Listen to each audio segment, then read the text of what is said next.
we've got what's called a Sankey diagram, which basically shows the energy flowing into a light bulb and then the output energy on the other end. And we can see that for every 100 joules of electrical energy flowing in, 90 joules of heat energy are produced and 10 joules of light energy are produced. So when they plug this light bulb in, when I finish this connection at this outlet, connect the wires, the light bulb, as we know, starts to glow and creates light energy. And if we only have 100 joules of electrical energy flowing into the light bulb, here's my electrical energy, it turns out that the light energy is 10 joules. And the rest of it is manifested as heat energy.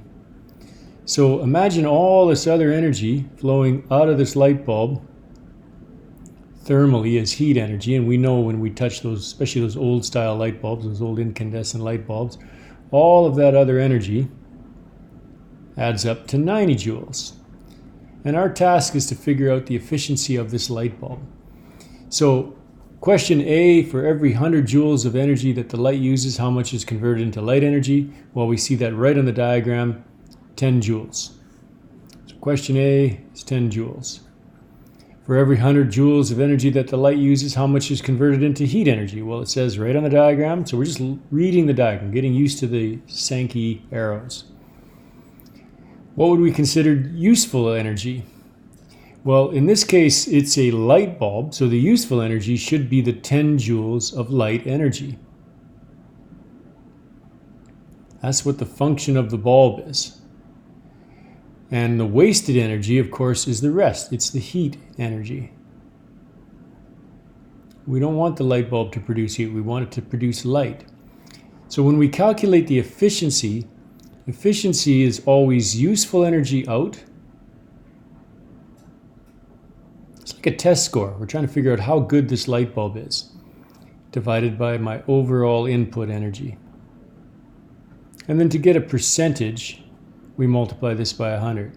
So in this case, my useful energy out was 10 joules. My energy in was 100 joules. And when I multiply all that by 100%, I get 10% is the efficiency of that light bulb. Not very good. Now, if we're going to use this light bulb to heat a small area, and I remember back in the day they had these little easy bake ovens, which were just basically a little light box, and the source of heat was literally a light bulb. So in that case, ironically, that oven would be more efficient than the light bulb itself, because you're capturing 90 joules of the 100 joules of energy. So for part F, if we're using that light bulb to generate heat, my useful energy out would be 90 joules, same energy in, and when I multiply that by 100, to get the percent, it becomes 90% efficient. So 90% is the answer to F.